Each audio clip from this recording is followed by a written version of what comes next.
Okay, good afternoon, everyone. So what I'm going to do is ask my esteemed panelists to please join me on the podium. I will call each of you out, but please, all of you make your way. I think we are going to ask Ambassador, will you be able to join us on the panel? So I'm going to ask Ambassador Ishoro to join us, and he's already been introduced. He's the Special Presidential Envoy for Decarbonization of Shipping in the Marshall Islands. I will also ask Mr. James Minyope, the Advisor of Hydrogen and Hydrogen Commissioner in Namibia. I will also ask Mr. Now if I'm butchering your names, I'm so sorry. Mr. Mao Tse Biotas, and he is the Amosup Youth Representative at the Siemens Training Center in the Philippines. And I will ask Meg Gentle, who is the Executive Director of HIF Global. And last but by no means least, Ms. Raquel Moses, the CEO of Caribbean Climate Smart Accelerators. So, welcome. We have a really full, I know, extremely representative panel here. And in fact, instead of, regaling everyone with your wonderful accolades, what I'll do, and this is a lightning round, I will ask each of you in no more than a minute, just equitable transition from your esteemed and expert perspective. What does that translate into? And folks, based on how they answer that question, I'm sure you'll know from which part of this discussion they emanate. So whether it's business, workers, energy transition, diplomatic, etc. So I'm going to literally go this way. Ladies first. Please, Raquel, you go first. No problem, and thank you so much, and really nice to see all of you. So from our perspective, it is about the energy transition, right? And we have over 25 gigawatts of new renewables that our region in the Caribbean can produce, and we can use that because it's more than we need to serve our internal demand for energy. So we would need to convert the rest of that, even to explore all of it, into something that we can use and introduce green hydrogen. It's an opportunity for us.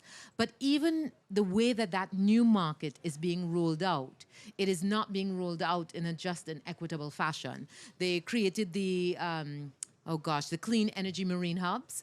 And outside of Panama, there are no either Global South or, well, there are some Global South because Brazil's on it, but Brazil is huge. There are no SIDS on it. And so we don't get into the right rooms that will allow us to participate in the new economy. So then we end up having the same situation that we have now, where we didn't contribute to this problem, but somehow we're being excluded from the economy that is being created to solve it. And that is the perpetuating the problem that we're in. Wonderful way to open. You are here. You are in the room now, Caribbean Sid. So really happy to have you. Please, it's Meg. Yeah. Meg Gentle. Thank you. Just an equitable shipping. Yes, I'm with a company called HIF Global, and we produce e-fuels. E-fuels are synthetic fuels that are made from green hydrogen and recycled CO2. And so what we are trying to do, two main things on just an equitable transition. One is we are making fuels that can be used by existing infrastructure, so they don't have to go into new things that can only be afforded by certain countries. They can be used everywhere in the world by existing infrastructure. And then second, we're trying to build projects, and we have a producing project in southern Chile today, where the projects can take renewable resources that don't have population that can consume the electricity, and then transform them into liquids that can be sold on a worldwide basis and could even be sold on a dollar-denominated basis, which helps for financing and capital raising in some of the lower-income countries in the world. Excellent. So this is obviously business. Business representative, but business thinking really concretely about the needs of the developing world. Mao. Thank you. So, from the last session that I have participated, just transition is considered as a wicked problem because it is hard to define and it comes with complex solutions. So, generally speaking, the general definition for that is moving together at the same space, considering all the perspective from all stakeholders. But for us, the seafarers, we are the primary unit of workforce, and for us, just transition is more on an emotional level. So just transition for us seafarers is lying comfortably in our bed in the cabin, not thinking about the new equipment being installed, how to operate that new equipment. Just transition is having to spend time with our loved ones, not being bombarded by countless number of trainings. Just transition is less stress on board because of increased documentation brought about by that. And just transition, finally, is not feeling insecure of the future, that the employability is at stake because of the digitalization and decarbonization. Thank you. That's real, Mao. Thank you for that. And I know because we do a little research into the background that this idea of just transition really started in the context of workers and workers' rights. And now it seems to be bandied around in a lot of different contexts. So thanks for bringing it back to brass tacks. This is what it means to you. This is what it means to the worker, is to be comfortable in the environment and the sector we're moving into. Perfect. Over to you now about, I know you're the Namibian advisor on hydrogen. Now, everybody's talking about this green hydrogen. You have a task. What is just and equitable transition from your perspective in the hydrogen sector? It sounds a lot like what Raquel was saying, right? It requires an idiosyncratic, asymmetric, bespoke, and deliberate deployment of fiscal resources to give lower middle income countries seeds, countries without a lot of resources to write subsidies to house projects like HIF Global, an opportunity to valorize the God-given renewable energy potential that we have so that we can provide affordable, ready-to-drop fuels in his ship so that he doesn't have to worry about weird conversions and people then kicking him out of a job. But the honest truth, just as Raquel said, it then gives us an opportunity to actually not just participate in this new economy, but to contribute to the problem that is affecting us uniquely badly, right? Like if you look at developed nations, they're much better placed to deal with climate change. You know, they have the money to build whatever infrastructure they need. When a country like Namibia gets hit by a drought or wildfires that burnt enough land the size of Wales in our country, we don't have the helicopters to go and deal with that fire. We had to spend 800 million Namibian dollars just now to deal with the drought. So what Raquel is talking about, we are seeing is when the US writes the IRA, which essentially creates subsidies for HIF to build a project in Arizona and not Lüderitz, they are using oil money. They are the largest producer of oil today to underwrite the production of clean synthetic fuels in their country. So and by the way, they're exploring for new oil today in Alaska. So they keep on pumping the oil. They're exploring for new oil, and then they use those dollars to capture the renewable sector. And people like Raquel and I then get left being told, A, don't pump it, right? Don't produce new oil because it doesn't have a business case. But when we try and ask HIF to come and develop, she says, well, Texas is giving me $3 a kilo on the production cost of green hydrogen. Sorry, I can't come to Namibia. And by the way, Namibia has no infrastructure. So you're a desert. Texas, Saudi, Australia, Chile have existing infrastructure. So the money just goes back into developed nations already. And that's not very just. So when I talk about this idiosyncratic bespoke deployment of resources, when EU puts together a CBAM, when you put together your $150 worth of carbon tax, when you raise that money, don't use that money to put it in the EU Innovation Fund so that the Europeans become more effective at capture.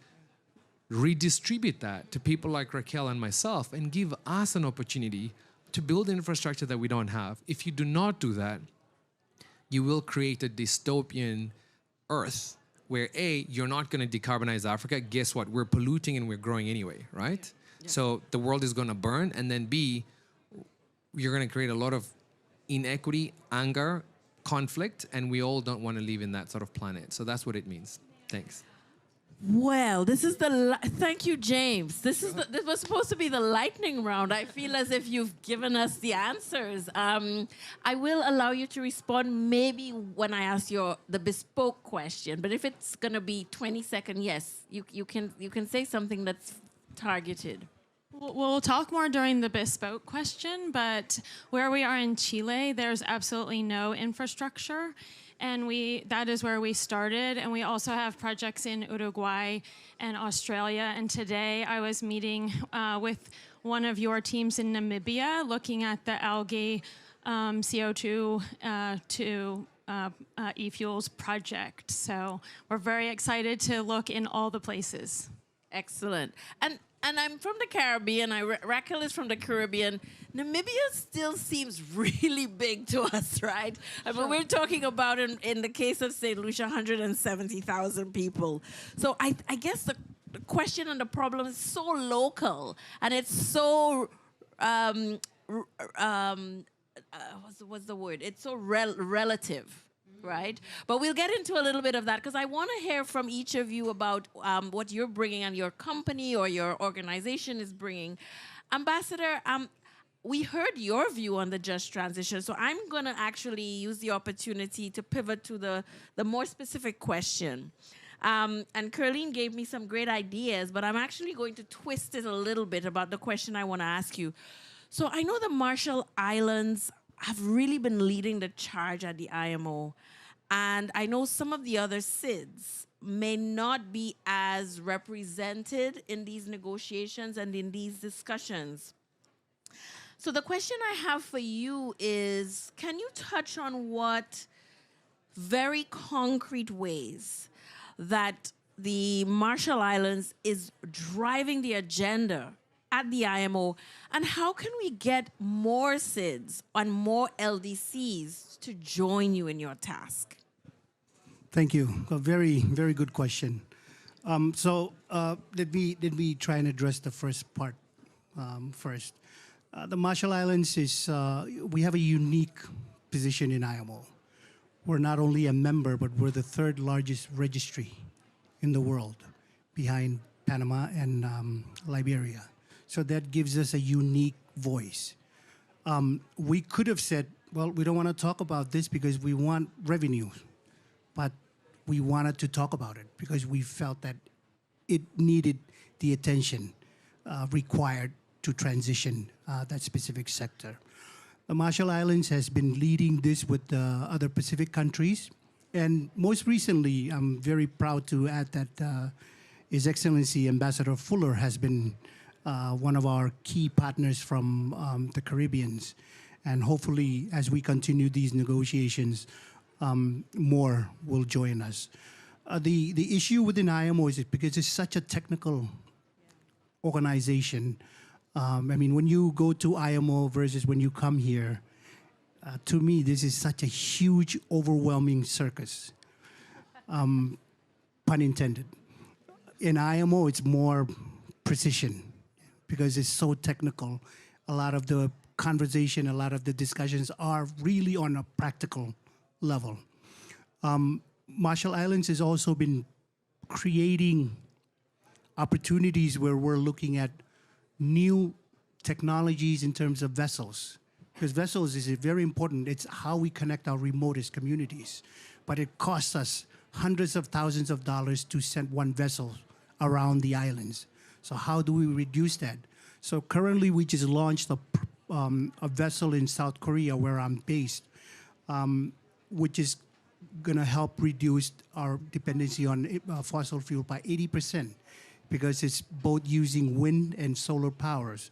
So we're not just saying do it, but we're also demonstrating that it can be done. Thank you so much for these remarks. And yes, I did mean to say that Ambassador Fuller is negotiating on our behalf. He's Belizean and he can't make it. So thank you so much for joining the panel. So that's a really interesting perspective. I'm going to come back to you, Raquel. And I know we only have about 20 minutes. So we're going to have to get a quick round than we initially intended. But Raquel, you work with Accelerate, the climate accelerator for the Caribbean. And one of the things that I think is so important are the partnerships and collaborations that we need to forge between the public, private, multilateral institutions to drive the adoption of these cleaner technologies. And thinking even just about the finance and the investment, how do you accelerate using your hubs, using your labs? What are the best practices for bringing all these disparate entities together to drive the new greener fuels that we need in the Caribbean? That's an excellent question, and I want to start. Thank you so much, my good friend James. Listen, you're preaching to the choir. I just wanted to jump up and say hallelujah, because that's exactly that is the story, right?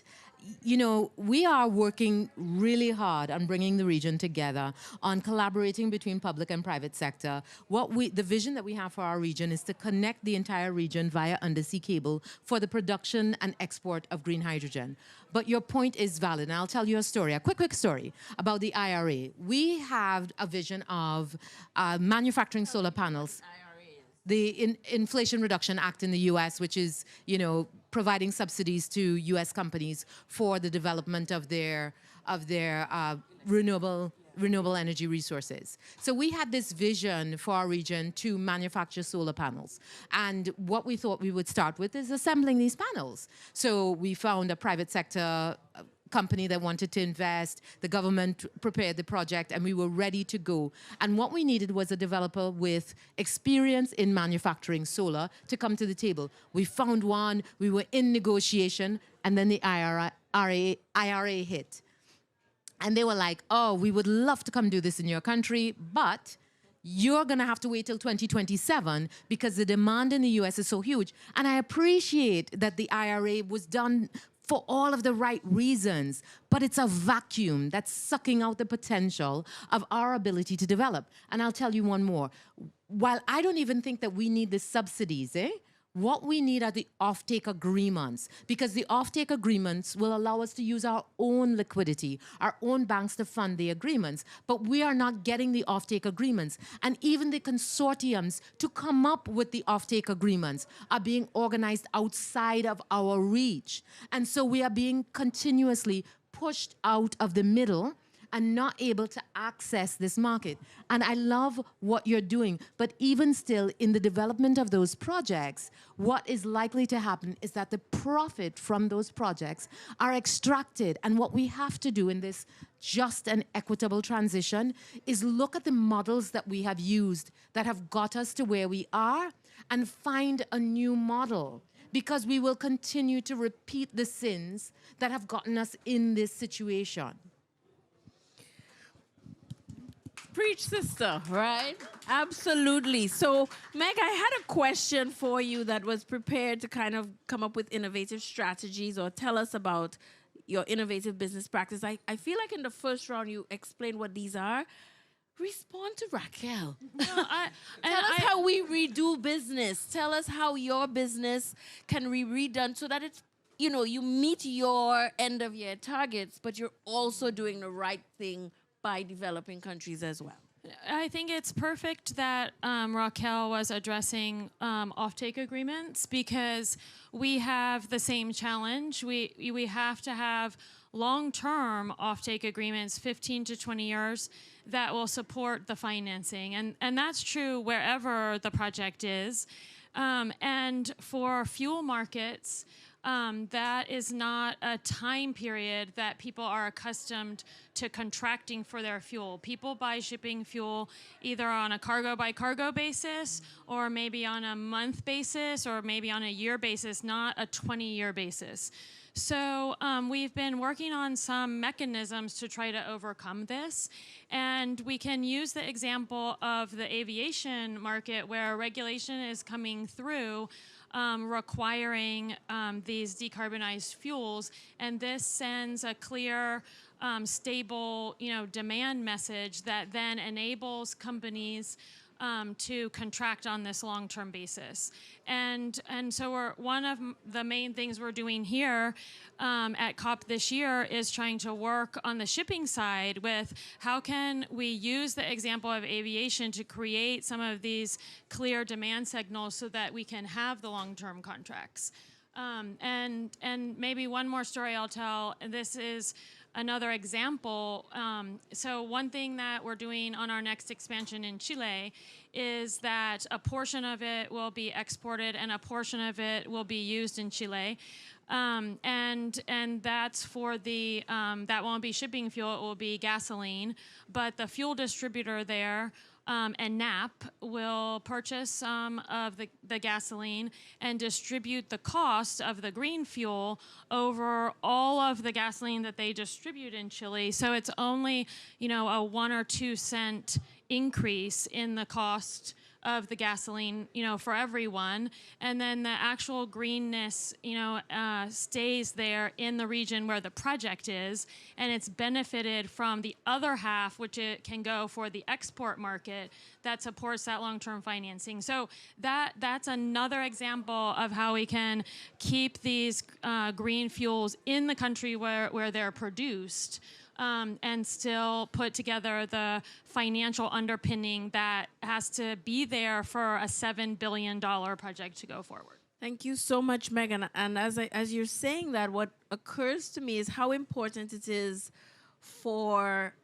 Exim banks and development agencies in the first world, in the developed countries, to work and provide the financing to companies like yours so that you can invest outside. Because we often think about the work happening, alone by the private sector coming in, but there are ways that governments and development banks can incentivize and assist companies like yours, private companies, so that they can underwrite some of their costs and go into the developing world. Thanks for that.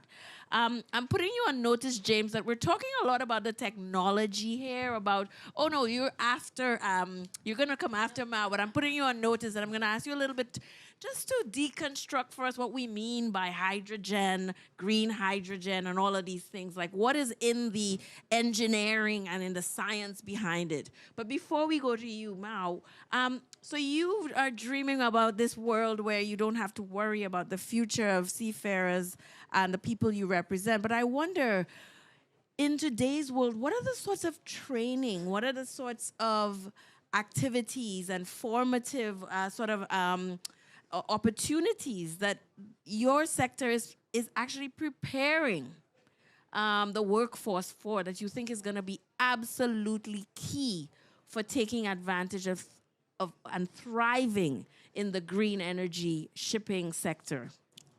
Yeah, it's quite amazing on the developments that was shared with my fellow panelists here. But at the end of the day, we, the seafarers, will execute at the most fundamental level. So all of those happening at the top will trickle down to us at the bottom, right? So now, don't get me wrong, let's be clear. We seafarers are inherently all in for the green transport and decarbonization. After all, who wouldn't want that, right?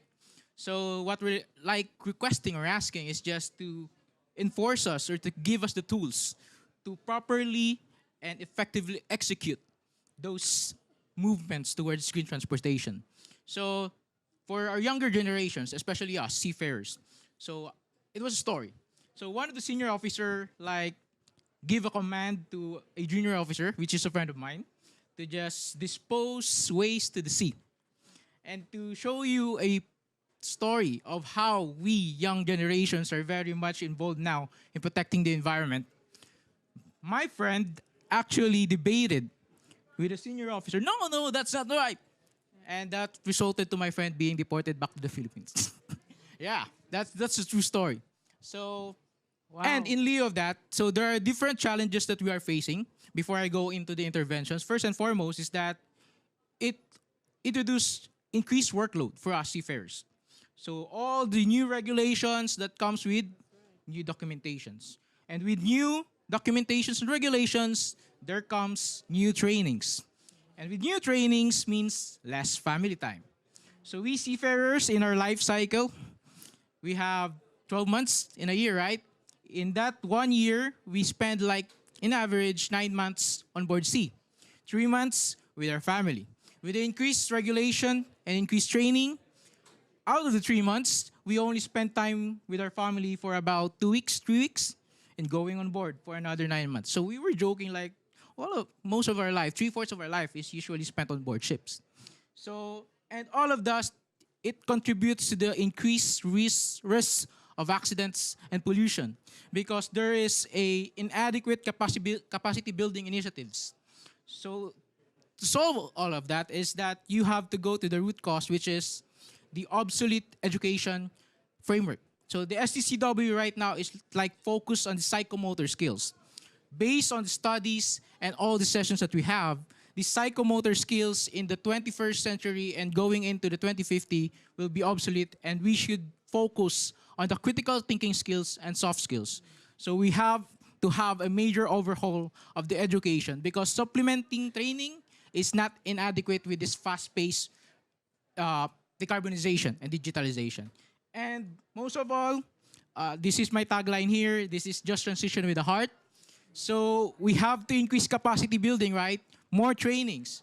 But we have also to consider that the time allocation, we have to give enough time for the seafarers to spend with their families.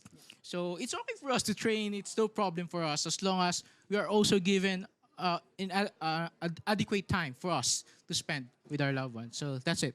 No, thank you. you so much for that reminder that at the end of the day, it's communities, it's people, it's workers, it's, communities really. We only, unfortunately, I'm being told, have 5 more minutes. I hate to squeeze you, James. I will ask you, Ambassador, just to close us off, maybe 1 minute. But James, to you, tell us what we're talking about at the end. Tell us what's coming. What's coming? I'll tell you about the science and what's coming. But you have to know there's nothing wrong with the science. Hydrogen is merely an extremely important ingredient in decarbonizing industry, but shipping, in building the fuel that he needs to travel safely on this ocean without emitting carbon, right? So we will take renewable energy, we'll split water, we'll take the hydrogen. After that, you can do stuff with it. You can combine it with nitrogen, which can be used in ships, by the way, when you make ammonia. The formula for methanol, which is the other thing the ships will use, is CH3OH. So you need the carbon and you need the hydrogen. Those are the key components. That's the science. There's nothing wrong with the science. It's fairly simple. You can Google it. I'll come back to Raquel's point, because without Raquel's point, there is no science that's going to save the rest of us that don't have the money. Meg is a good person. Okay, so let's get that right. So Meg is saying we need quotas. Yeah? Quota for shipping fuel and e-kerosene, which is jet fuel, right? And if we create demand, legislative demand and quota, she finds it easier to sell her product. She can bank her project. She can raise money from banks. What Raquel and I are saying is you have to be discriminatory in how you avail the quotas. If you just say to the world, I need X million tons of ammonia, you will get 27 projects from the developed world providing your ammonia.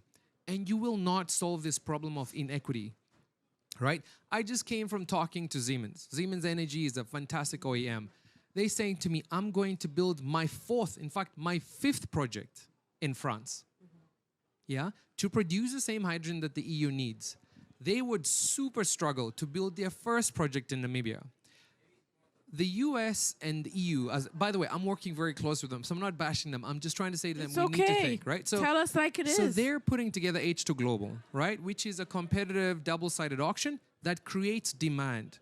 But they're basically taking money from the Europeans to find project from the Europeans to create the molecules right there, right? So we need a bespoke offtake vehicle for molecules made in specific regions, such as Africa, for example, right? That are targeting offtake from these regions that need the development, right? So it is to say, hey, I'm raising all this money with CBAMs, all this money with taxes, or any other money. This 100 billion they promised us. Don't give me the money. Yeah.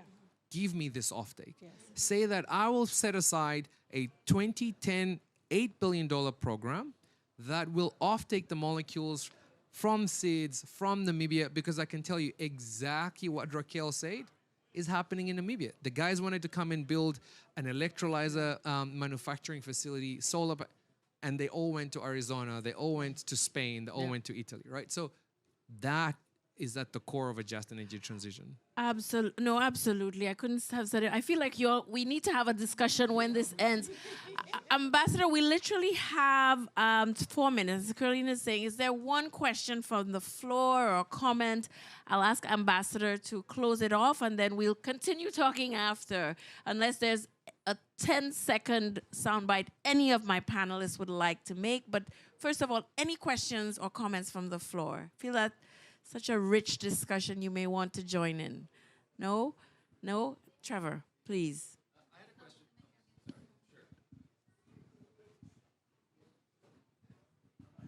Sure. Just very quickly about the levy. I wonder about how you would offset the potential impacts on countries that are off main trading routes and therefore tend to be less developed. They would now, the ships traveling there would be subject to a higher levy. And might actually discourage sort of or lead to an inequitable access to sort of global maritime corridors. Is there a way of dealing with that? Yeah, we looked at, thanks, Trevor. And Trevor and I are working on a project to remake trade so that it's more just and equitable. Great question. I mean, we looked at some parts of the just and equitable transition. Ambassador, I think you're great to answer and to close us off with that question of the incidence of this levy. How do we make sure it doesn't further alienate those off location, off the main grid locations like ours? Location like the Pacific. Exactly. We've gone through this conversation within ourselves and with other SIDS. Obviously, we're the most disproportionate impact. This is one of the important reasons why comprehensive impact assessment is now being debated on the levy to see the level of disproportionate negative impact that this levy will put onto those most impacted right now by the current situation in global trade. But the fact is, you know, there needs to be some elements of understanding. You know, a levy needs to help buffer some of these costs that will rise. When we did our own studies in the Pacific, we recognized that there will be an increase, but it's not an increase that will cost your arm. So it's an increase that even now, with the fluctuating oil price, we absorb. So I'll just say that, and we can have further conversation around that after this.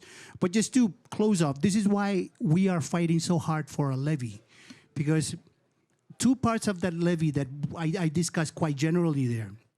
One is for the internal transition of the sector. What that means is new ships, new fuels. I honestly believe that the Global South is the region that will unlock the potential of renewable energy. It's at the Global South. If you're talking hydrogen, if you're talking solar, if you're talking about other new renewable emerging technologies, it's there at the Global South. And this is the opportunity that, you know, I hear what's happening. And this is why $100 billion right now equals to $80 billion in new financing a year. And that means that half of that, or slightly under half of that in our proposal, goes to the in-sector transition.